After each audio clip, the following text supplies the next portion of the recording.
దేవుని యొక్క వాక్యాన్ని చదువుకుందాం. పరిశుద్ధ గ్రంథము నుండి మలాకీ ప్రవచన గ్రంథము 3వ అధ్యాయము 6వ వచనం నుండి 12వ వచనం వరకు చదువుకుందాం. యెహోవానైన నేను మార్పు లేని వాడను గనుక యాకోబు సంతతి వారైన మీరు లయము కాలేదు. మీ పితరుల నాటి నుండి మీరు నా కట్టడలను కైకొనక వాటిని త్రోసివేసితిరి. అయితే మీరు నా తట్టు తిరిగిన ఎడల నేను మీ తట్టు తిరుగుదునని సైన్యములకు అధిపతియగు యెహోవా సెలవీయగా, మేము దేని విషయములో తిరుగుదుమని మీరందరూ, మానవుడు దేవుని యొద్ద దొంగిలినా అయితే మీరు నా యొద్ద దొంగిలితిరి. దేని విషయములో మేము నీ యొద్ద దొంగిలితిమని మీరందరూ 10వ భాగమును ప్రతిష్టార్పణలను ఈయక దొంగిలితిరి. ఈ జనులందరూ నా యొద్ద దొంగిలించునే ఉన్నారు. మీరు శాపగ్రస్తులై ఉన్నారు. నా మందిరములో ఆహారం ఉండునట్లు 10వ భాగమంతయు మీరు నా మందిరపు నిధిలోనికి తీసుకొని రండి. దీన్ని చేసి మీరు నన్ను శోధించిన ఎడల నేను ఆకాశపు వాకిళ్లను విప్పి పట్టజాలనంత విస్తారమైన దీవెనలను కుమ్మరించదునని సైన్యములకు అధిపతి యొక్క యెహోవా సెలవిచ్చుచున్నాడు. మీ పంటను తినివేయి పురుగులను నేను గద్దించదను. అవి మీ భూ పంటను నాశనము చేయవు. మీ ద్రాక్ష చెట్టు అకాల ఫలములను రాల్పక యుండునని సైన్యములకు అధిపతి యెహోవా సెలవిచ్చుచున్నాడు.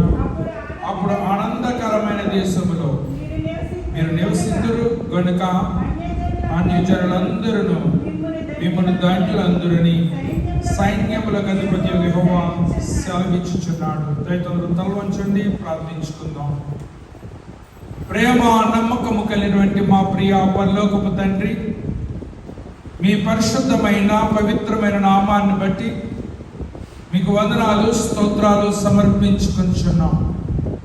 ఈ నూతన సంవత్సరములో మొట్టమొదటి నెలలో ఆయన చివరి పునరుద్ధాన దినాన్ని మేమందరము ఈ స్థలములోనికి చేరి మీ నామాన్ని సన్నతించడానికి మా ఎడల మీరు చూపినటువంటి కృపను బట్టి మిమ్మల్ని సన్నతిస్తూ ఉన్నాం.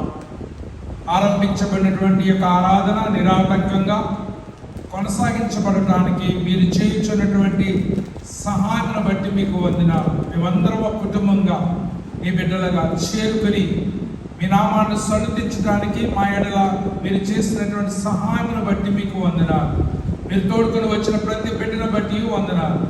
ఈ సమయంలో ప్రభువా, నీ దీనదాసునైనటువంటి నేను ఈ వాక్యాన్ని చేతపుచ్చుకొని దాన్ని ప్రకటించాలని యోచిస్తూ ఉండగా మీ యొక్క సహాయమును మాకు అనుగ్రహింపజేసి మేలైనటువంటి విషయాలను మాకు బయలుపరిచి ఈ వాక్యం ద్వారా మేము పొందుకోదగిన ప్రతి ఆశీర్వాదాన్ని మీరు మాకిచ్చి మమ్మల్ని బలపరచమని ఈ ప్రార్థన మా ప్రభువారైనటువంటి యేసుక్రీస్తు వారి ఉన్నతమైన శ్రేష్టమైన నామమున అడిగి స్తుతించి బ్రతిమలాడి వేడుకొనిచున్నాము మా పరమ తండ్రి, ఆమేన్.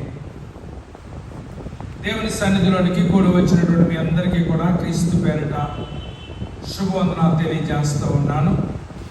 దేవుని యొక్క ఉచితమైన మహాకృపను బట్టి మనమందరం కూడా 2025 సంవత్సరంలో చివరి ఆదివారపు ఆరాధనకు మనం అందరం రాగలిగామనంటే అది కేవలం దేవుని యొక్క ఉచితమైనటువంటి కృప అనేటువంటి విషయాన్ని నేను మీకు జ్ఞాపకం చేస్తూ ఉన్నాను.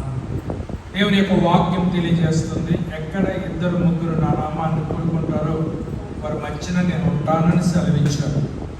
మనకి చాలాసార్లు ఆశ్చర్యపోతూ ఉంటాం, ఏమనంటే మరి 2-3 మనకు తోడుగా లేకపోతే మన పరిస్థితి ఏంటి అని. దేవుడు చెప్పింది 2-3 మనుషుల గురించి కాదు. దేవుడు దేని గురించి చెప్పాడంటే 2-3 అని అంటే మనిషిలో 3 భాగాలు ఉన్నాయి. మొట్టమొదటిది శరీరము, రెండవది ఆత్మ, మూడవది ప్రాణం. మన శరీరము, మన ఆత్మ దేవుని దగ్గరకు వస్తే దేవుడు అంటున్నాడు, నేను అక్కడ ఉన్నాను అంటున్నాడు. మరి కొంతమంది మానవుల్లో 3 భాగాలు ఉన్నాయని నమ్ముతారు. అదేంటనగా ఆత్మతో పాటు ప్రాణం కూడా.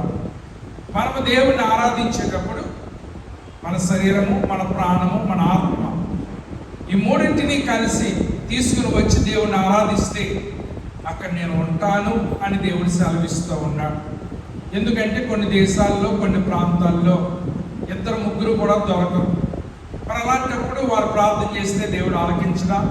అలాంటప్పుడు వారి మధ్య దేవుడు ఉండడా అని ఆలోచన చేసినట్లయితే దేవుడు మాట్లాడుతుంది 2-3 మనుషుల గురించి కాదు.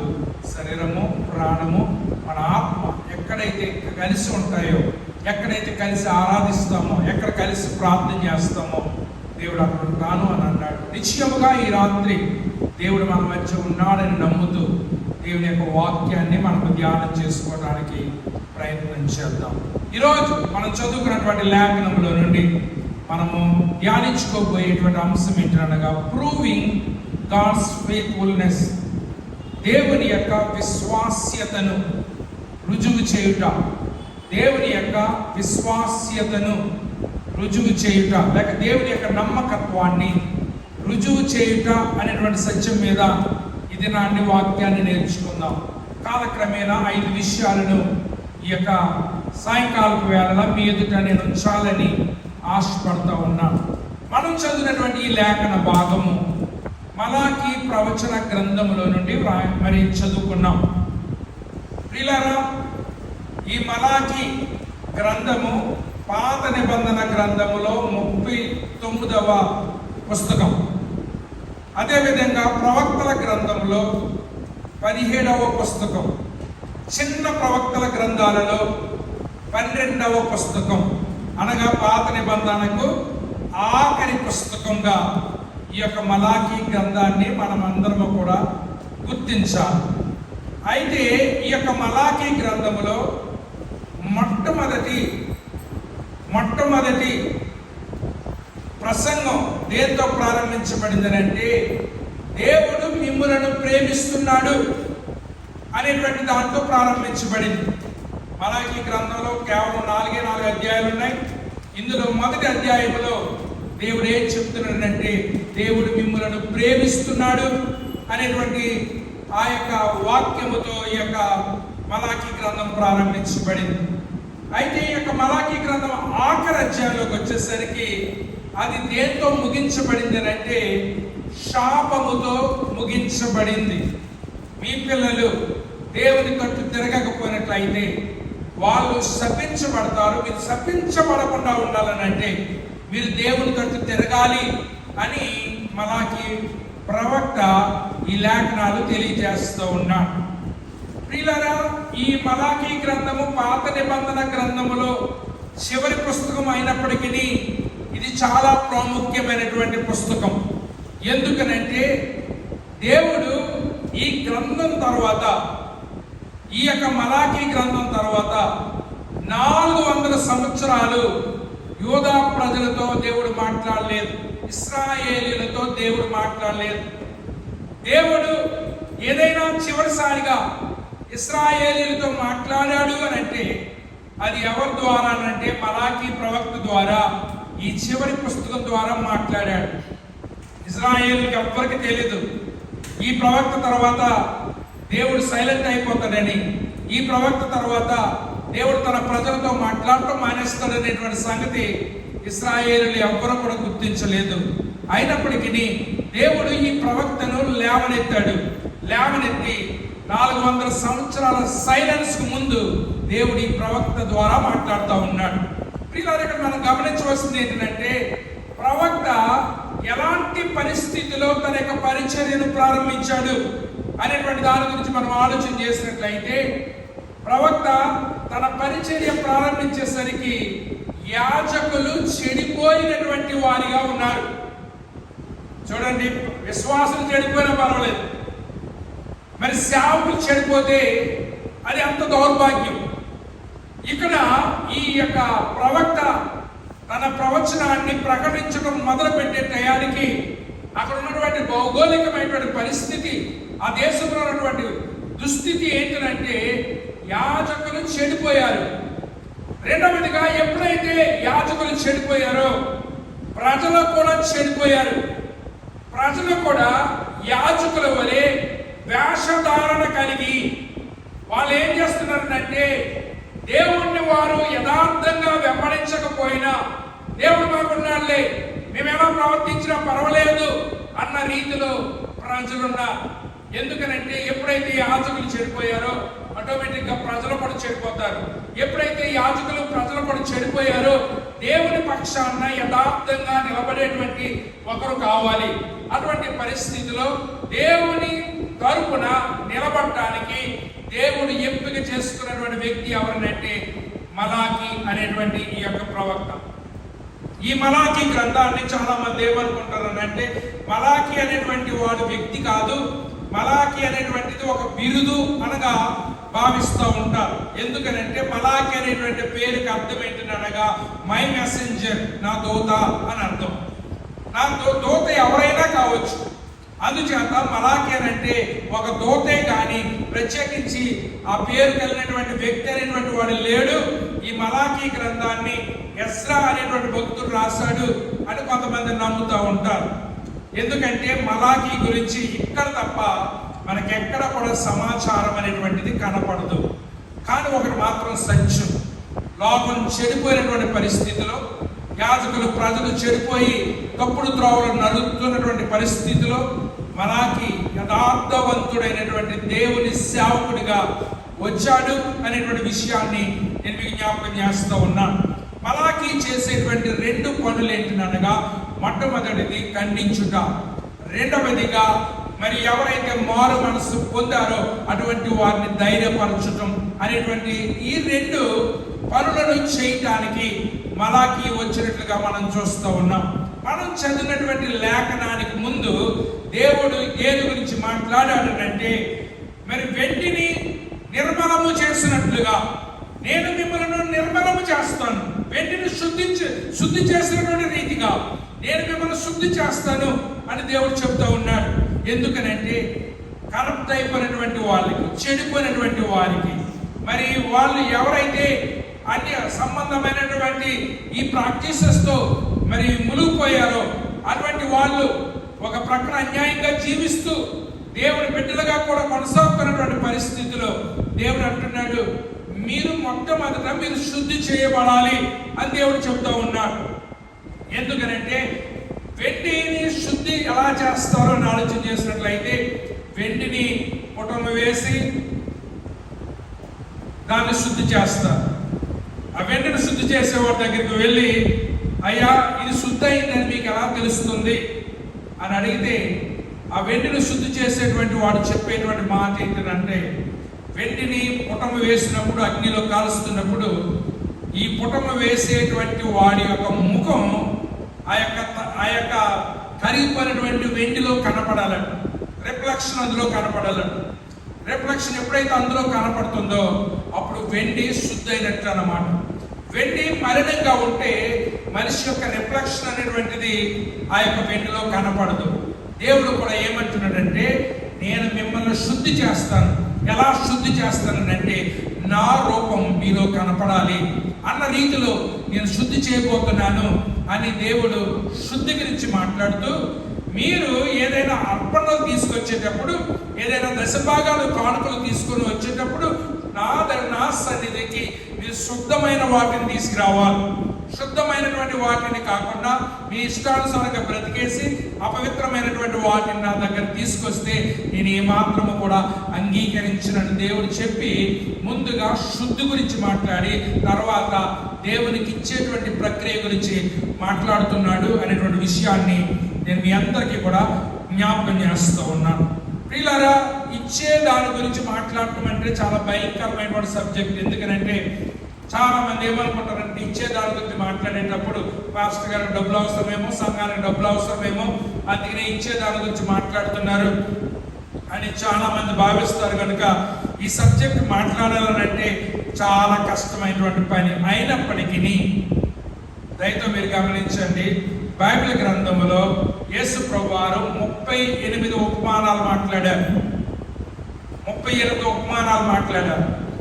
38 ఉపమానాల్లో 16 ఉపమానాల్లో దేవుడు డబ్బు గురించి మాట్లాడారు, ధనము గురించి మాట్లాడారు, లేక ఇచ్చుట గురించి మాట్లాడారు.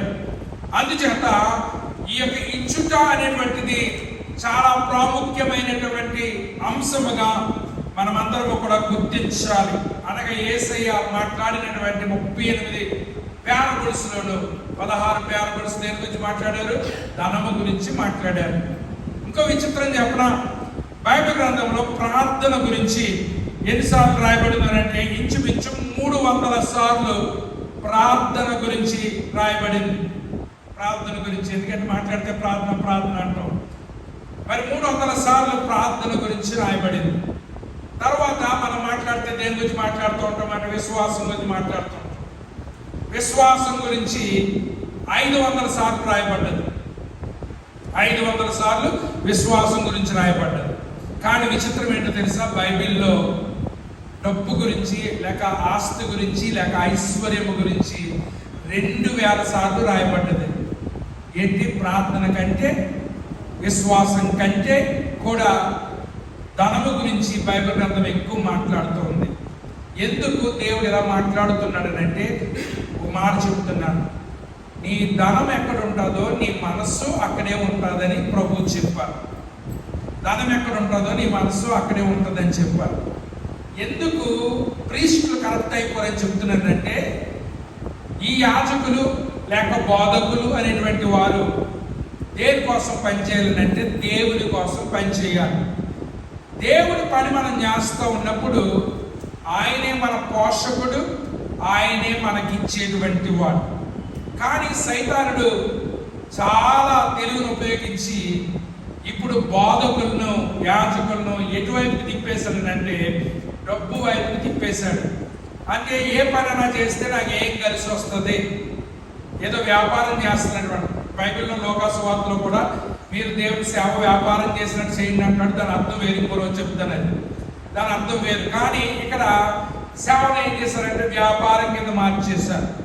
అందుచేత ఆత్మల సంపాదన మీద దృష్టి కేంద్రీకరించకుండా కేవలం డబ్బు కోసమే మరి ఈ యొక్క సేవా పరిచర్యలు జరిగేటువంటి దౌర్భాగ్యపు దినాల్లో మలాకీ వంటి ప్రవక్తలు లేవాలి, దేవుని పక్షాన్ని మాట్లాడాలి. ఈ యొక్క ప్రవక్త గురించి మీకు చెప్పాలనంటే ఇంజెక్షన్ చేస్తాడు, తర్వాత దూదొచ్చి ఆ ఇంజెక్షన్ దగ్గర ఏం చేస్తారంటే పాముతాడు అనమాట. డాక్టర్లు ఇంజెక్షన్ చేసి దూది మనకిస్తారు. ఎందుకు? అక్కడ నొప్పి వస్తే మీరు దాన్ని తుడుచుకోండి. మలాకీ యొక్క పరిచర్య కూడా ఎలా ఉంటుందంటే ఇంజెక్షన్ ఇస్తున్నాడు, దూది కూడా ఇస్తూ ఉన్నాడు. ఒక ప్రక్కన ఖండిస్తున్నాడు, ఇంకో చోట ఏమో వారిని ఏం చేస్తాడంటే దేవునితో సమకూర్చడానికి ప్రయత్నం చేస్తూ ఈ 3వ అధ్యాయం దగ్గరికి వచ్చేసరికి అద్భుతమైనటువంటి మాటలు మాట్లాడుతున్నాడు. అందులో నుంచి 5 విషయాలను ఈ యొక్క సాయంకాలపు వేళలో నేను మీ ఎదుట ఉంచాలని నేను ఆశపడుతూ ఉన్నాను. మొట్టమొదటి విషయం ఏంటనగా, మీరు దేవుని యొక్క గుణము మీద లేక దేవుని యొక్క పాత్ర మీద దృష్టిని పెట్టండి అని అంటూ ఉన్నాడు. మనం ఏం చేస్తూ ఉంటామనంటే దేవుని మీద మన హృదయం పెడతాం మానేసి భక్తులు అనబడేటువంటి వారి మీద మన మనసు పెడతా ఉంటాం, లేక పెద్ద పెద్ద క్రైస్తవులు అనబడేటువంటి వారి మీద మనసు పెడతా ఉంటాం, లేకపోతే అసలు ప్రార్థన సరిగ్గా చేయలేనటువంటి క్రైస్తవుల మీద మనసు పెడతా ఉంటాం. మనసు పెట్టి ఏమనుకుంటామనంటే I'm better than that person, ఆ వ్యక్తి కంటే నేను మంచోడిని, ఆ వ్యక్తి గుళ్ళోకి నేను గుళ్ళోకి వెళ్తున్నాను, ఆ వ్యక్తి సరిగ్గా ప్రార్థన చేయడు, నేను ప్రార్థన చేస్తున్నాను, ఆ వ్యక్తి సరిగ్గా బైబిల్ చదవడు, నేను చదువుతున్నానని దేవుని మీద మనం దృష్టి పెట్టకుండా మనం ఎవరి పెడుతున్నామనంటే తోటి మానవుడి మీద దృష్టి పెడతా ఉన్నాం. ఇక్కడే మనము తప్పిపోవడానికి గల మూల కారణమై ఉన్నది. ఎప్పుడైతే మనము మనుషుల మీద దృష్టి పెడతామో మనము దిగజారిపోతాం అనేటువంటి విషయాన్ని మనం అందరం కూడా గమనించాలి. చూడండి, పేతురు నీటి మీద నడుస్తున్నాడు. ఎందుకంటే నీటితో చాలా అనుభవం ఉంది పేతురికి. ఎందుకంటే పొద్దున్న లేచి దగ్గర నుంచి రాత్రి వరకు వాళ్ళ సమయాన్ని గడిపేది ఎక్కడనంటే నీటిలోనే. వాళ్ళ చేపలు పట్టడానికి వెళ్ళేది నా నీటిలోనికే, మరి వాళ్ళ వృత్తి నీటిలోనే. కానీ ఇన్ని సంవత్సరాల నుంచి నీటి మీదకి వెళ్తున్నాడు, కానీ ప్రతిసారి దోణి మీద వెళ్తున్నాడు, ప్రతిసారి ఎప్పుడూ కూడా నీటి మీద నడిచి వెళ్ళలేదు. కానీ ఈరోజు మహా అద్భుతము పేతురు యొక్క జీవితంలో జరిగింది. ఏంటంటే ప్రభు వైపు చూస్తున్నాడు, నీటి మీద నడవగలుగుతా ఉన్నాడు. అయితే ప్రియులారా, ప్రభు వైపుకు చూచి కొంత దూరం నడిచిన తర్వాత దృష్టి ప్రభు మీద నుండి కాకుండా దేని మీదకి మళ్ళిందనంటే ప్రక్కన ఉన్నటువంటి వాటి మీదకి తన దృష్టి మళ్ళింది. తన దృష్టి ఎప్పుడైతే ప్రక్కన వాటి మీదకి మళ్ళిందో ఏమవుతుందో తెలుసా? మనిషి సింక్ అయిపోతున్నాడు, మనిషి మునిగిపోతా ఉన్నాడు. సేవకులైనా విశ్వాసులైనా వారి పరిస్థితి ఇదే. వాక్యములో హెబ్రీయులకు రాసిన పత్రికలో భక్తుడైనటువంటి పౌలు గారు చెప్తున్నాడు, విశ్వాసమునకు కర్తయు దాన్ని కొనసాగించేటువంటి యేసు వైపుకు చూస్తూ మీ ముందున్నటువంటి పందిరంగములో ఓపికతో పరిగెత్తమని చెప్తా ఉన్నాడు. ఇప్పుడు ఏం జరుగుతుంది ఈ లోకంలో, క్రైస్తవ్యములో ఏం జరుగుతుంది అని ఆలోచన చేసినట్లయితే వాళ్ళ దృష్టిని యేసయ్య మీద నిలపకుండా వారి దృష్టిని లోకం మీద నిలుపుట వల్ల పేతురు ఎలాగైతే నీటిలో దిగిపోతున్నాడో అలాగే మన క్రైస్తవ జీవితంలో మనము దిగజారిపోతున్నాం అనేటువంటి విషయాన్ని నేను మీకు జ్ఞాపకం చేస్తూ ఉన్నాను. ఇప్పుడు మనకి ఏమిటంటే ఆ కాలంలో నుండి ప్రజలు ఒకరినొకరు చూసుకుని పడలేదు. ఎవరైతే భక్తి పరులు అనుకుంటున్నామో వారే సినిమాలు చూస్తున్నారు, ఎవరైతే భక్తి పరులు అనుకుంటున్నామో వాళ్ళే త్రాగుతున్నారు, ఎవరైతే భక్తి పరులు అనుకుంటున్నామో వాళ్ళే వ్యభిచారం, దొంగతనం ఇవన్నీ చేస్తున్నారు. వాళ్ళు చేయగలేంది, నేను చేసిన తప్పేంటి, నేను వాళ్ళకంటే పరిశుద్ధినేం కాదు అని మనుషుల్ని మాదిరిగా తీసుకుంటున్నటువంటి పరిస్థితిలో మలాకి ఎవరి మీదకు దృష్టి సారిస్తున్నాడనంటే మీరు దేవుని మీద, దేవుని యొక్క పాత్ర మీద మీరు దృష్టి పెట్టండి అని చెప్తూ ఉన్నాడు. ప్రియులారా, మనము దృష్టి ఎవరి మీద ఉంచుకోవాలనంటే దేవుని మీద పెట్టుకుంటేనే మనం భక్తి చేయగలం.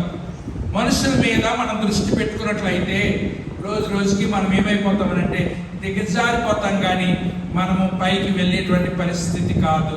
అందుచేత మనం ఎవరి మీద దృష్టి పెట్టమంటున్నాడు? దేవుని పాత్ర మీద దృష్టి పెట్టమంటున్నాడు. ఎందుకు దేవుని పాత్ర మీద దృష్టి పెట్టమంటున్నాడు అంటే దేవుడు ఒక్కడే మార్పు లేనటువంటి వాడు.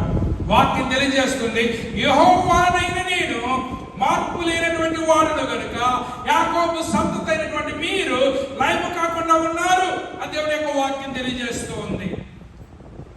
ఒకప్పుడు భక్తి చేసిన వాళ్ళు దిగజారిపోతున్నారు, ఒకప్పుడు ప్రార్థన పరులు దిగజారిపోతున్నారు, ఒకప్పుడు గొప్ప వ్యక్తిత్వం కలిగినటువంటి వారు దిగజారిపోతున్నారు. వాళ్ళని చూచి మనము దిగజారిపోతున్నాం. ఇప్పుడు మనం దృష్టి ఎవరి పెట్టాలనంటే దేవుని యొక్క క్యారెక్టర్ మీద, దేవుని యొక్క గుణం మీద మనం పెట్టాలి అనేటువంటి సంగతిని నేను మీకు జ్ఞాపకం చేస్తూ ఉన్నాను. ఎందుకంటే ఆది నుండి కూడా దేవునిలో ఏ విధమైనటువంటి మార్పు లేదు. ఎందుచేతనంటే ఆయన భూమిని సృజించక మునుపు ఆయన ఎలా ఉన్నాడో ఇప్పుడు కూడా అలాగ ఉన్నాడు.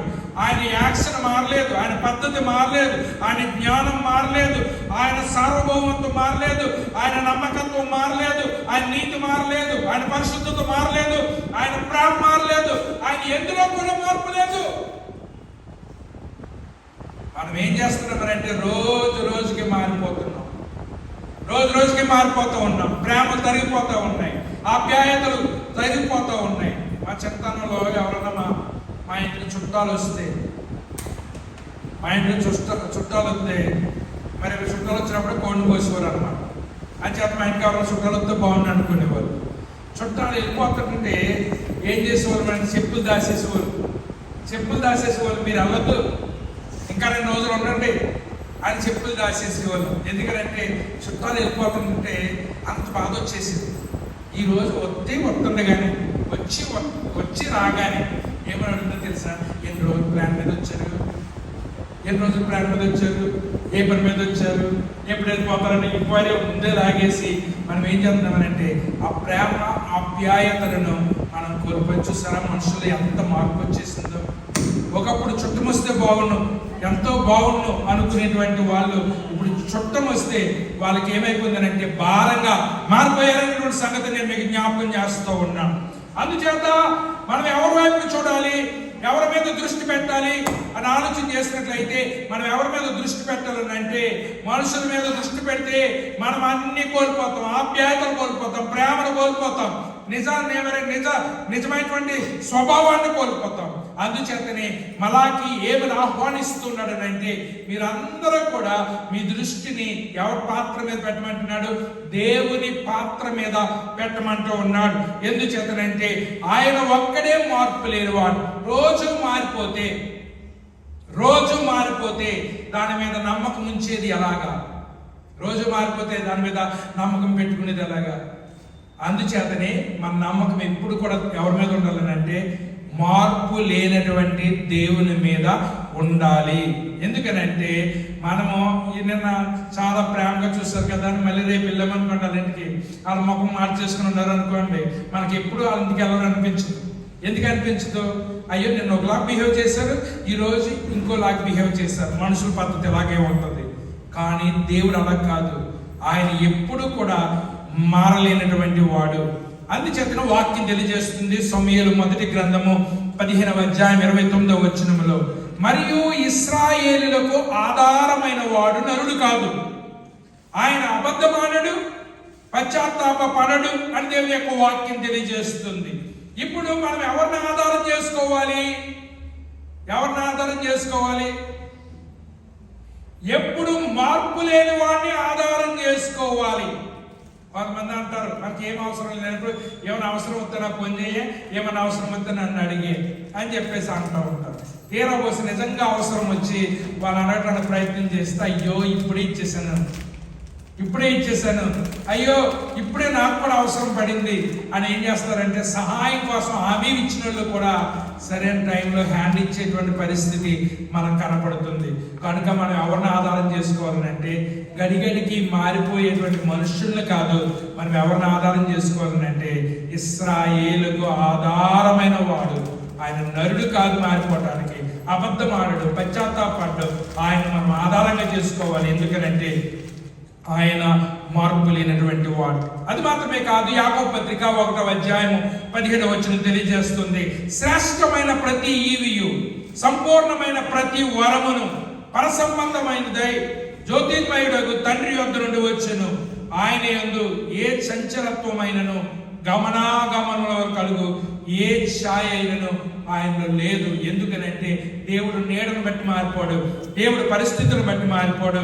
ఎందుచేతనంటే దేవుడు ఎప్పుడు కూడా ఒకే విధంగా ఉన్నాడు అనేటువంటి విషయాన్ని నేను మీకు జ్ఞాపకం చేస్తున్నాను. ఎప్పుడైతే దేవుని గుణం మీద మనము దృష్టిని పెట్టామో 3 విషయాలు మనకు అర్థమవుతాయి. మొట్టమొదటి విషయము, దేవుడు మారడు గనుక ఆయన యొక్క వాగ్దానాలు కూడా మారవు. మీకు ఇప్పుడే చెప్పాను కదా, మీకు ఎప్పుడైనా అవసరం వస్తే నన్ను సంప్రదించండి, నేను సహాయం చేస్తానన్నవాడు ఎలా మారిపోయాడు. కానీ దేవుడు అలా కాదు. దేవుడు ఎలాంటి వాడనంటే ఆయన వాగ్దానాల విషయంలో ఎప్పుడు కూడా మారిపోయేటువంటి వాడు కాదు.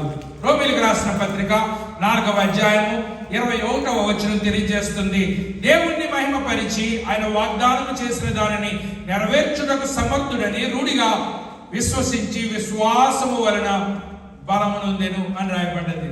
ఎందుకనంటే ఈ భూలోకంలో ఎవరు వాగ్దానం చేసినా ఆ వాగ్దానానికి వాళ్ళ నష్టం కలిగితే వాగ్దానాన్ని మార్చేస్తారు. కానీ దేవుడు అలా కాదు. ఒక్కసారి వాగ్దానం చేశాడంటే ఆ వాగ్దానాన్ని నువ్వు నమ్మావనంటే ఖచ్చితంగా రూఢిగా ఆయన మన జీవితంలో ఆ యొక్క వాగ్దానాన్ని నెరవేరుస్తాడని దేవుని వాక్యం తెలియజేస్తుంది. మన దృష్టి ఎవరి మీద పెట్టాలట? మార్పు లేనటువంటి దేవుడి మీద పెట్టాలట. దేవుడి మీద మన దృష్టి పెడితే ఏం జరుగుతుందట? ఆయన ఎప్పుడు కూడా ఆయన వాగ్దానాల విషయంలో మార్పు చెందడు అనేటువంటి విషయాన్ని మనకు జ్ఞాపకం చేస్తూ ఉన్నాడు. రెండవదిగా హిస్ పర్పసెస్ నెవర్ చేంజ్. ఆయన ఉద్దేశాలు ఎప్పుడు కూడా మారిపోవు. వాక్యం తెలియజేస్తుంది యెషయా ప్రవచన గ్రంథం 14వ అధ్యాయం 24వ వచనములో, సైన్యములకు అధిపతి యెహోవా ప్రమాణపూర్వకముగా ఇలాగు సెలవిచ్చుచున్నాడు, నేను ఉద్దేశించినట్లు నిశ్చయముగా జరుగును, నేను యోచించినట్లు స్థిరపడును అని దేవుని యొక్క వాక్యం తెలియజేస్తుంది.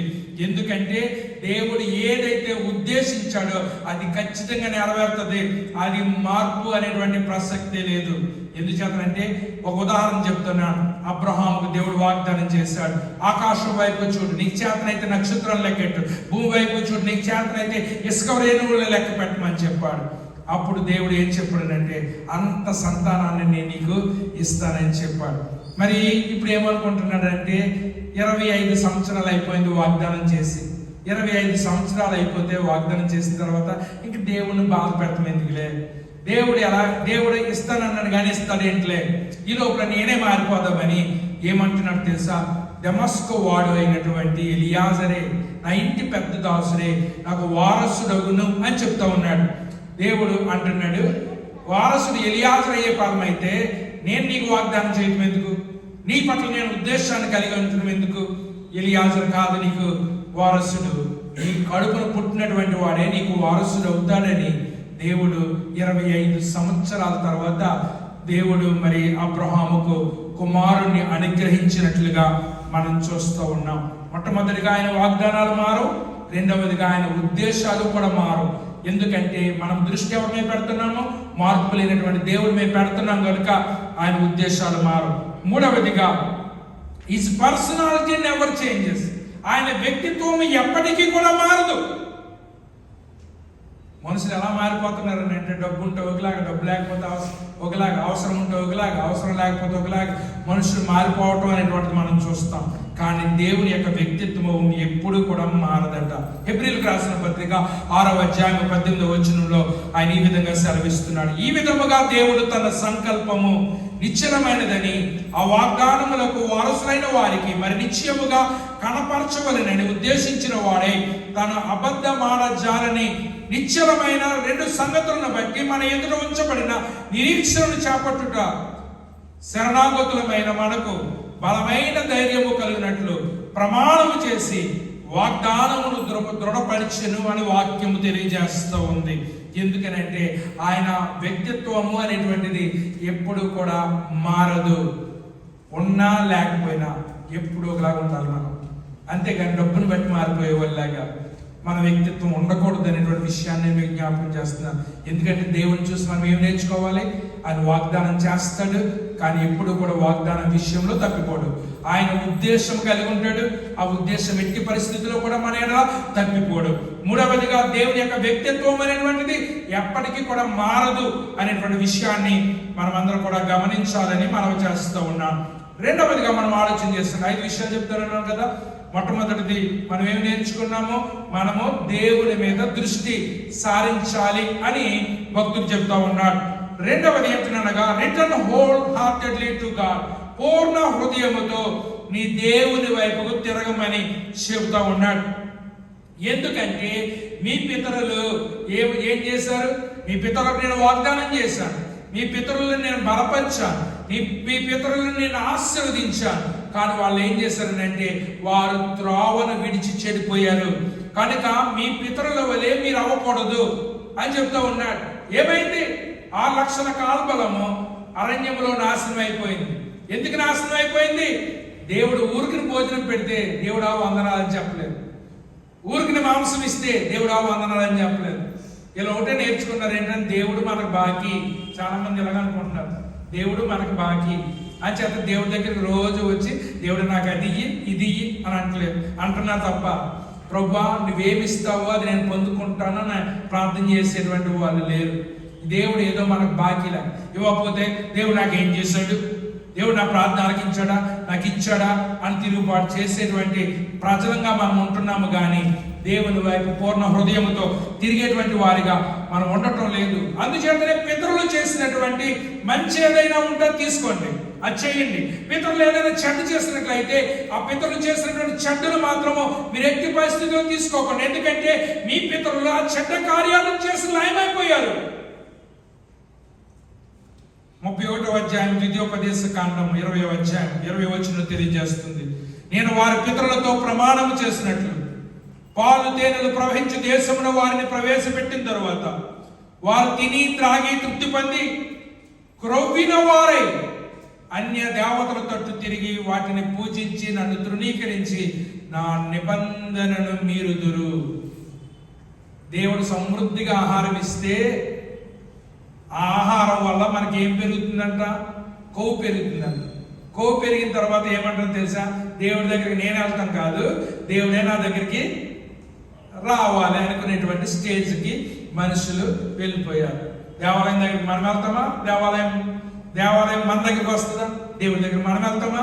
ఏం చెప్తున్నాడు ఒకసారి చూడండి పై వచనాల్లో. ఒకసారి మనం చదివినటువంటి వచనాల్లో మీరు చూసినట్లయితే దేవుడు ఏమంటున్నాడు తెలుసా? మీరు నా తట్టు తిరిగిన ఎడల నేను మీ తట్టు తిరుగుదనని. 3:7 మీరు నా తట్టు తిరిగిన ఎడల నేను మీ తట్టు తిరుగుదనని సైన్యములకు అధిపతి యెహోవా సెలవిచ్చుచున్నాడు అని దేవుని యొక్క వాక్యం తెలియజేస్తుంది. ఫస్ట్ ఎవరు తిరగాలంట? మనం తిరగాలంట. ఎందుకు మనం తిరగాలి అని ఆలోచన చేసినట్లయితే దేవుని దగ్గర నుంచి దూరం అయిపోయిన వాళ్ళు ఎవరు? మనమే. దేవునికి విరోధంగా కార్యం చేసింది ఎవరు? మనమే. అన్యుల తట్టు తిరిగిపోయింది ఎవరు? మనమే. అన్ని దేవతల తట్టు తిరిగింది ఎవరు? మనమే. ఎందుచేతనంటే మీ పితరులకు ఎలాంటి పరిస్థితుల్లో నుంచి ఎలాంటి పరిస్థితిలో తీసుకొచ్చాను. సమృద్ధి లేనటువంటి దగ్గర నుంచి సమృద్ధిలోనే తీసుకొచ్చాను. ఏమీ లేని స్థితిలో నుంచి అన్ని కలిగినటువంటి స్థితిలో తీసుకొచ్చాను. మరి అన్ని కలిగినటువంటి స్థితిలోనికి వచ్చిన తర్వాత దేవుడు ఏం చెప్తున్నారు తెలుసా? మీరు ఇవన్నీ తిన్న తర్వాత మనకి ఏం పట్టిందంట? కొవ్వు పట్టేసిందట. కొవ్వు పట్టేసి దేవుడి దగ్గర నేనెందుకు వెళ్ళాలి అనేటువంటి భావనతో ఉన్నారట. దేవుడు ఇప్పుడు ప్రవక్త ద్వారా మాట్లాడుతున్నారు. ఫస్ట్ మీరు నా దగ్గర తిరగండి, అప్పుడు నేను మీ దగ్గర తిరుగుతాను. తప్పు పని కుమారుడు ఉన్నాడా? తప్పు పని కుమారుడు ఎక్కడున్నాడు? తండ్రి ఎంక్వైరీ చేయలేదు అంటారా? ఎంక్వైరీ చేసి ఉంటాడు. ఎక్కడున్నాడో తెలుసు. కానీ తప్పిపోయిన కుమారుడు యొక్క తండ్రి ఏం చేశారు తెలుసా? మరి తప్పిపోయినటువంటి కుమారుడు తిరిగి వస్తూ ఉంటే ఎదురు వెళ్ళి పరిగెత్తుకుని వెళ్ళి మెడ మీద పట్టుకు ముద్దెట్టుకున్నాడు. మరి ఇక్కడికి వచ్చాక ఇంత ప్రేమలకు వస్తున్నాడు, దూరం ఉన్నప్పుడు ఏం చేశాడు అని ఆలోచన చేసినట్లయితే తండ్రి దేనికోసం చూస్తున్నాడంటే నా కొడుకు నన్ను కాదని వెళ్ళిపోయాడు, వాడు తిరిగి వచ్చినట్లయితే నేను కూడా వాడి వైపు తిరుగుతాను, వాడు మరి ఇక్కడ ప్రేమ ఉందని గ్రహించి వచ్చినట్లయితే నేను కూడా తిరిగి ప్రేమిస్తానని తండ్రి అనుకుని వాడు ఎప్పుడైతే తిరిగి వచ్చాడో తండ్రి పరుగును వెళ్ళి తన ప్రేమను ఆప్యాయతను చూపిస్తున్నాడు. తప్పు చేసింది మనం, తప్పిపోయింది మనం, విగ్రహాల తట్టుకు తిరిగింది మనం అని చెప్పి దేవుడు ఏమంటున్నాడంటే ఫస్ట్ మీరు నా వైపుకు తిరగండి, అప్పుడు నేను మీ వైపుకు తిరుగుతాను అని దేవుడు వాగ్దానం చేస్తున్నాడు అనేటువంటి విషయాన్ని నేను మీకు జ్ఞాపకం చేస్తున్నాను. సమృద్ధి ఇచ్చినా కూడా మనుషులకు ప్రమాదమే, సమృద్ధి ఇచ్చినా కూడా ప్రమాదమే. అంచేతన భక్తులు ఏం ప్రార్థన చేస్తున్నాడు? ప్రభువా నన్ను లేనోడికి చేయనైనా, లేనోడికి చేసినట్లయితే నేను ఎవరి దగ్గరికన్నా వెళ్ళి రొట్టెను దొంగిలించినట్లయితే మీ నామానికి అవమానం వస్తుంది. అలాగని చెప్పేసి నన్ను బాగా ఉన్నవాడిని కూడా చేయకనైనా, ఉన్నవాడికి చేసేస్తే దేవుడు ఎవరైనా నిన్ను తిరస్కరింతానేమోనైనా. అందుచేతనే నన్ను ఎలా ఉంచమంటున్నాడు? మధ్యరకంగా నన్ను ఉంచునైనా, పైకి తీసుకెళ్ళకు కిందకి తీసుకెళ్ళకు, మధ్యరకంగా ఉండు. అంచేతనే దేశంలో ప్రపంచంలో ప్రజలందరూ కూడా ఉన్నవాళ్ళు ఎక్కువ లేరు, మరీ పేదోళ్ళు కూడా ఎక్కువ లేరు, మధ్య తరగతి వాళ్ళే ఎక్కువ. ఎందుకనంటే చాలా మంది ప్రార్థన ఏంటంటే పైకి వద్దు కిందకి వద్దు, నన్ను మధ్యస్థంగా ఉంచు ప్రభు అని ప్రార్థన చేసేటువంటి బ్రతుకులు మనవి. నెహెమ్యా ప్రవచన గ్రంథం 9:26 ఈ మాట రాయబడింది. అయినను వారు అవిధేయులై నీ మీద తిరుగుబాటు చేసి నీ ధర్మశాస్త్రము లక్ష్య పెట్టక త్రోసివేసి నీ తట్టు తిరగవలనని తమకు ప్రకటన చేసిన నీ ప్రవక్తలను కూడా చంపి నీకు బహుగా విసుగు పుట్టించి తిరిగి నెహెమ్యా అంటున్నాడు. దేవుడు ప్రవక్తలు పంపించి అయ్యో మీరు చెడిపోయారు, అయ్యో మీరు కొవ్వాలిపోయారు, అయ్యో నా నుండి మీరు దూరం అయిపోయారు, మీరు నా తట్టు తిరగండి, నేను సహాయకుడిని నేను అని ప్రవక్తలను చేత దేవుడు వాక్యాన్ని పంపిస్తే వీళ్ళు ఏం చేశారనంట? వాక్యం చెప్పడానికి వచ్చినటువంటి ప్రవక్తల్ని చంపేసినటువంటి పరిస్థితి కనపడుతుందనేటువంటి విషయాన్ని నేను మీకు జ్ఞాపకం చేస్తూ ఉన్నాను. అంచేతనే దేవుడు 7వ వచనం అంటున్నాడు, నా తట్టు తిరిగిన ఎడల నేను మీ తట్టు తిరుగుదునని సైన్యములకు అధిపతి యెహోవా సెలవిస్తూ ఉన్నాడు. హోషేయ ప్రవచన గ్రంథం 14వ అధ్యాయం 1వ వచనములో ఇశ్రాయేలు నీ పాపము చేత నీవు కూలితివి గనుక నీ దేవుడైన యెహోవా తట్టు తిరుగుము అని చెప్తున్నాడు. యాకోబు ప్రవచనం మరి యాకోబు పత్రికలో ఏం చెప్తున్నాడు అంటే దేవుని యొద్దకు రండి అప్పుడు ఆయన మీ యొద్దకు వచ్చును అని చెప్తున్నాడు. ఇర్మియా ప్రవచన గ్రంథం 3వ అధ్యాయం 22వ వచనంలో ఏం చెప్తున్నాడంటే భ్రష్టులైన బిడ్డలారా తిరిగి రండి, మీ అవిశ్వాసమును నేను బాగు చేసేదను, నీవే మా దేవుడైన యెహోవావు, నీ యొద్దకే మేము వచ్చుచున్నామని మరి భ్రష్టులైనటువంటి పిల్లలు అంటున్నటువంటి మాటను మనమందరం కూడా కొంతమంది అంటున్నారు అసలు మీ దగ్గర నుంచి మేము ఎప్పుడు దూరంగా వెళ్ళిపోయామండి, మళ్ళీ వెనకరానకే మీ తట్టు తిరగడానికి అంటున్నారంట. మేము దేని విషయములో తిరుగుదుమని మీరందరూ. అసలు మీ దగ్గర నుంచి దూరంగా వెళ్ళిపోతే కదా మళ్ళీ మీ దగ్గరికి తిరిగి రావడానికి అని తెలివితేటలు ఉపయోగించి మాట్లాడుతున్నారట. నువ్వు దేవునికి దగ్గరగా ఉన్నావో దేవునికి దూరంగా వెళ్ళిపోయావో దేవునికి తెలీదా? ఆలోచించేయమని మనం చేస్తూ ఉన్నాం. అందుచేతన how can we return when we have never gone away? మేము ఎప్పుడు దూరం అవ్వలేదు ప్రభువా అని చెప్పి మేము ఎలా తిరిగి రాము అని అడుగుతూ ఉన్నారు. దేవుడు ఏం చెప్తున్నాడు అంటే నువ్వు దూరం అయిపోయావని ఆయన చెప్తున్నాడు. దూరం అయిపోయావని ఆయన చెప్తున్నప్పుడు అది యథార్థం అని చెప్పి మనం ఏమి గుర్తించాలనంటే నిజమే ప్రభువా నీ నుండి నేను దూరంగా వెళ్ళిపోయాను అనేటువంటి సంగతిని మనం గుర్తిరగాలి. రెండవదిగా how do I get back home? నా ఇంటికి నేను ఎలా తిరిగి రావాలి? అయ్యో నాకు ముఖం ఎలా చెల్లుతుంది, నేను మళ్ళీ ముఖం ఎలా చూడగలను అని నేను ఇంటికి ఎలా తిరిగి రాగలను? దేవుడు ముందే చెప్పాడు, నువ్వు నా దగ్గర తిరిగితే నేను తిరుగుతాను. ముందే చెప్పాడు. ఎందుకు తెలుసా? నీకు ముఖం చల్లదని ఆయనకు కూడా తెలుసు. కానీ నువ్వు ముఖాన్ని తిప్పుకొని నా దగ్గరికి వచ్చినట్లయితే నేను నిన్ను త్రోసివేయను. నేను వాక్యం తెలియజేస్తుంది, నా యొక్కకు వచ్చినటువంటి వారిని నేను ఎంత మాత్రము త్రోసివేయను. ద్వితీయోపదేశకాండం 10:14 చూడుము ఆకాశము మహాకాశము భూమియు అందున్నదంతయు నీ దేవుడైన యెహోవాయే. నువ్వు ఎవరి దగ్గరికి వస్తున్నావు తెలుసా? భూమి మహా ఆకాశం కూడా దేవుడినంట. నువ్వు ఎవరైనా పేదోడి దగ్గరికి వస్తున్నావా, లేక దిక్కుమారుడి దగ్గరికి వస్తున్నావా, దేవుడు బాగు చేయడానికి వస్తున్నావా, లేకపోతే దేవుడి చేత నువ్వు బాగుపడటానికి వస్తున్నావా? కొంతమంది ఏమనుకుంటారంటే నేను వెళ్తే సంఘం బాగుపడుతుంది, నేను వెళ్తే దేవుడు బాగుపడుతుంది అనుకుంటున్నారు. దేవుని ఎవరు బాగు చేయక్కర్లేదు. ఎందుకంటే ఆయన మెరుగైన స్థితిలో ఉన్నాడు, ఆయన బెస్ట్ పొజిషన్లో ఉన్నాడు. ఇంకా బెటర్ పొజిషన్లోకి వెళ్ళడానికి కూడా ఆయన దగ్గర ఏమీ లేదు. మనం అందరం ఆయన దగ్గరికి ఎందుకు రావాలనంటే మనము బాగుపడటానికి ఆయన దగ్గరికి రావాల్సినటువంటి వారము అనేటువంటి విషయాన్ని నేను మీకు జ్ఞాపకం చేస్తున్నాను. మూడవదిగా realise the importance of giving. దేవునికి ఇచ్చుట అనేటువంటిది ఎంత ప్రాముఖ్యమైనదో మనం అందరం కూడా గుర్తించాలి. ప్రియులారా, మనం ఏమనుకుంటున్నాం తెలుసా? నాది దేవుడికి ఇస్తున్నాము అనుకుంటున్నాం. కాదు, దేవుడిచ్చిందే దేవుడికి వెనక్కిస్తున్నాం అనేటువంటి విషయాన్ని చాలా మంది మర్చిపోయారు అనేటువంటి విషయాన్ని నేను మీకు జ్ఞాపకం చేస్తున్నాను. దేవుడికి ₹1 ఇచ్చి దేవుని ధనవంతుని చేయగలమా? కొన్ని దేవుడికి ₹1,00,000 ఇచ్చి దేవుని ధనవంతుని చేయగలమా? దేవుడికి అందించి మనం దేవుని ధనవంతులు చేయగలం. దేవుని కంటే ధనవంతుడు ఎవడున్నాడు? ఆలోచించేయమని మనం చేస్తూ ఉన్నాం. ఎందుకనంటే ఈ మధ్య గత వారంలో న్యూస్ ఏంటంటే మరి జపాన్ అనేటువంటి దేశం మరి చాలా దెబ్బతింది ఒకప్పుడు.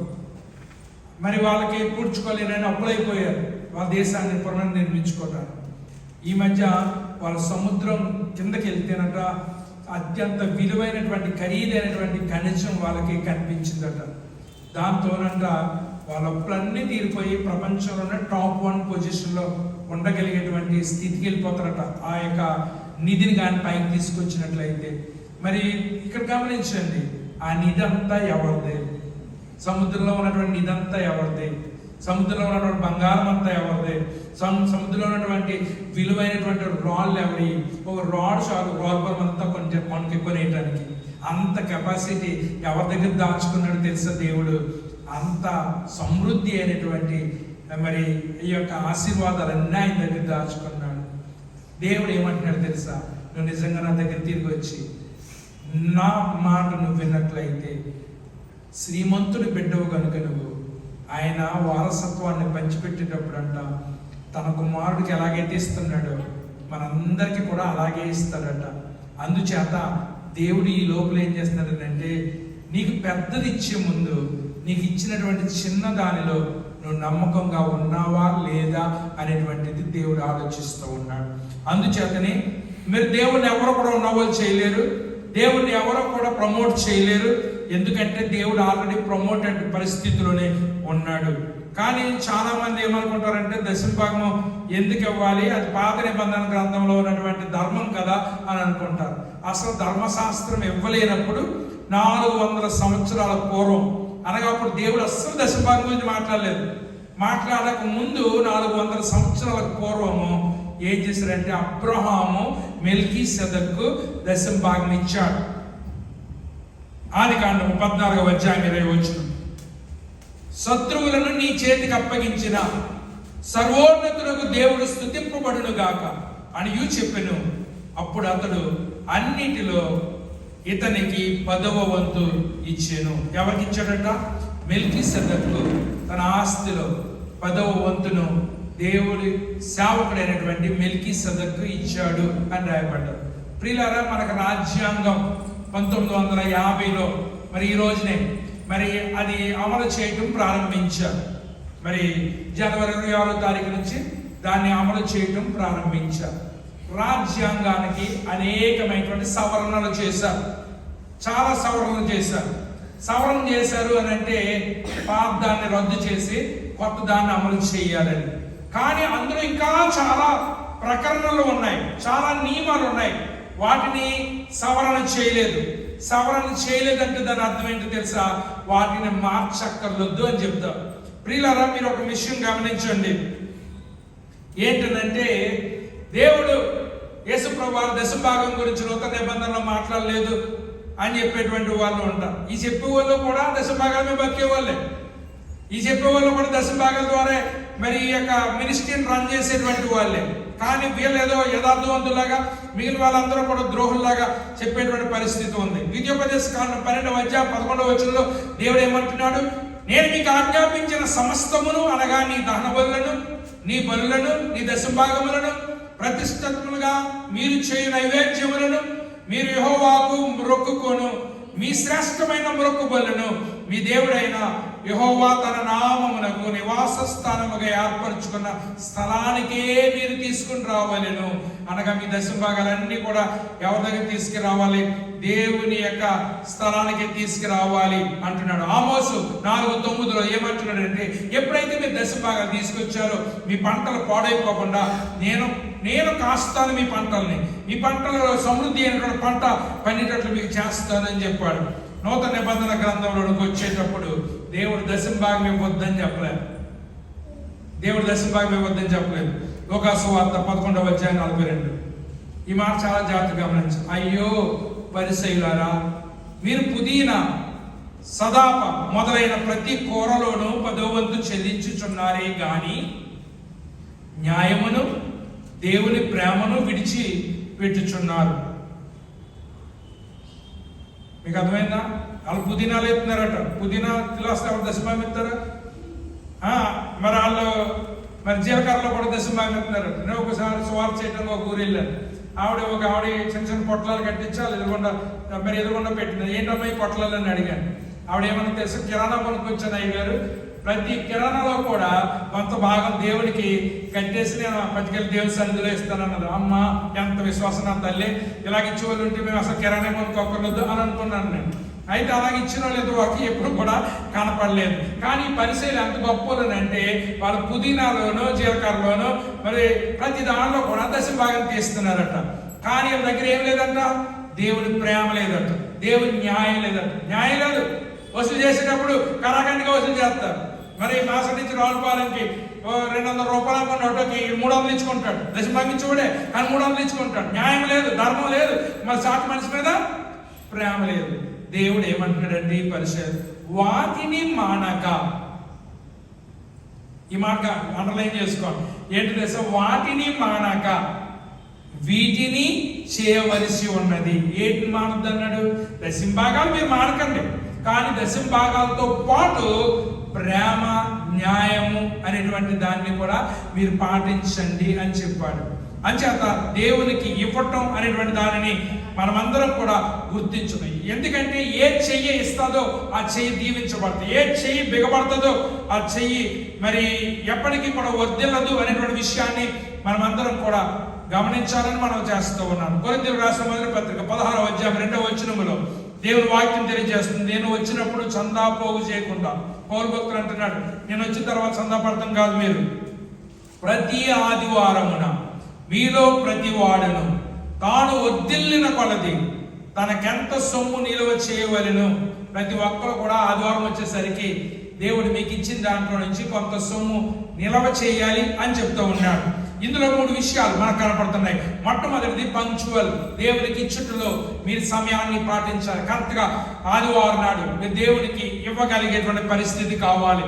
రెండవదిగా ఇట్ ఈస్ ఎ పర్సనల్, ప్రతి వ్యక్తి కూడా దేవునికి ఇవ్వాలి అనేటువంటి సంగతిని దేవుడు జ్ఞాపకం చేస్తున్నాడు. మూడవది ప్రపోర్షనల్, అదేంటనగా దేవుడు నీకు ఇచ్చిన నిష్పత్తిని బట్టి. పక్కోడు 10 రూపాయలు తింటే నువ్వు 10 రూపాయలు తింటాం కాదు, పక్కోడు ఎంత తింటే అంత నువ్వు తీయటం కాదు. దేవుడు నీకు ఎంత ఇచ్చాడో నీకే తెలుసు, పక్కోడికి ఎంత ఇచ్చాడో పక్కోడికి తెలుసు. కాబట్టి ఎవరి నిష్పత్తి ప్రకారంగా వాళ్ళు దేవునికి ఇవ్వాలి అనేటువంటి సంగతిని దేవుడు జ్ఞాపకం చేస్తూ ఉన్నాడు.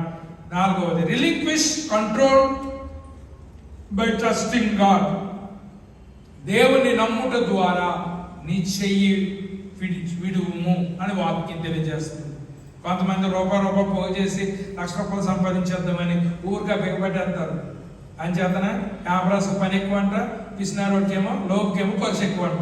ఈడు అనుకుంటాడు నేను చాలా పొదుపు చేసేస్తాను అనుకుంటాడు. లోపు అనమాట, రూపాయలు జేబులో తీయడు, ఆడికే ఎక్కువ ఖర్చు అవుతుంది. యాభరాసులు ఏం చేస్తుంటారంటే వాళ్ళకే అన్ని కలిసి వస్తాయంటే కుక్క వచ్చి అక్కడికి వెళ్తా చేస్తుంది. ఇది వాక చూసుకోవడమే కష్టం అంటే ఆ కుక్కలు వచ్చి ఇక్కడే పాడు చేస్తాయి. అప్పుడు మళ్ళీ ఇంకా డబల్ పని అవుతుంది అనమాట. అని చేత ఈ లోకంలో సామెతలు ఊరినే రాలేదు, అవి కూడా ఎంతో కొంత నిజమే అనేటువంటి విషయాన్ని మనం గమనించి ఏం చేయాలనంటే మన చెయ్యిని బిగబట్టే వారిని కాకుండా మన చెయ్యిని గుప్పులను విప్పేటువంటి వారిగా మనం ఉండాలని దేవుని యొక్క వాక్యము తెలియజేస్తుంది. బిగబట్టి లేకుండా పోయినోడు కలడట, వెదజల్లి సమృద్ధిగా కలిగినటువంటి వాడు కలడట. ఎందుకంటే నీవు విత్తితేనే కదా కొయ్యటానికి పనిచేస్తావు. అసలు విత్తకపోతే నీకు కోతలో వస్తుంది అనుకుంటున్నావు. అందుకని కొంతమంది బ్రతుకులు ఎలా ఉన్నాయంటే ఇమ్ము అనేటువంటి జలగలు ఉంటారు. ఎంతసేపు జలక తాగుతున్నాయి కానీ ఇవ్వటం అనేటువంటిది దానికి ఏమీ తెలియదు. అందుచేత మనం బాగుపడాలని అంటే దేవుడి పనికి ఇవ్వాలి, తోటి మానవుడికి సహాయం చేయాలి. మనం ఎప్పుడైతే ఇవ్వటం నేర్చుకున్నామో దేవుడు మన చేయిని తలగా చేస్తాడు కానీ తోకగా చెయ్యడు అనేటువంటి విషయాన్ని నేను మీకు జ్ఞాపకం చేస్తూ ఉన్నాను. అద్భుతమైనటువంటి మాటలు ఈ యొక్క మలాకీ ద్వారా దేవుడు మాట్లాడుతూ ఉన్నాడు. 5వ మాట చెప్పి నేను ముగించాలని ఆశపడుతున్నాను. Rejoice in God's blessing. దేవుని ఆశీర్వాదాలతో ఆనందించుము. ఎప్పుడు వస్తాయి ఆశీర్వాదాలు?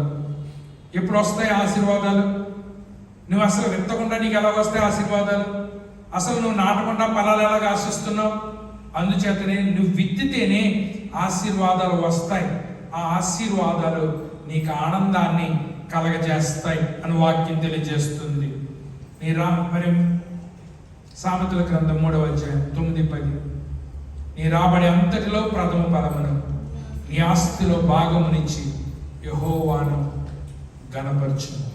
అప్పుడు నీ కొట్లలో ధాన్యము సమృద్ధిగా ఉండును, నీ గానుగుల నుండి కొత్త ద్రాక్షరసము పైకి పొరలి పారును అని వాక్యం తెలియజేస్తుంది. అదే సామెతల గ్రంథం 11:24లో వెదజల్లి అభివృద్ధి పొందువారు కలరు, తగిన దానికంటే తక్కువిచ్చి లేమికి వచ్చువారు కూడా కలరు.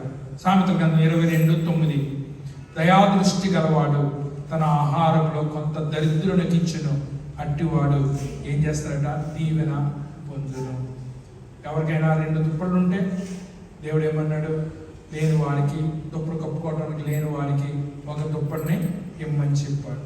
అందుచేత ఎందుకంటే చలిలో వణికిపోతున్నవాడు, నీకైతే 3 రగ్గులు ఉన్నాయి, ఒక దుప్పటైనా ఆ చలిలో వణికిపోతున్న వాడికి నువ్వు ఇచ్చినట్లయితే నీవు ఆశీర్వాదం పొందుతావు, నువ్వు దీవెన పొందుతావు అని వాక్యము తెలియజేస్తావు.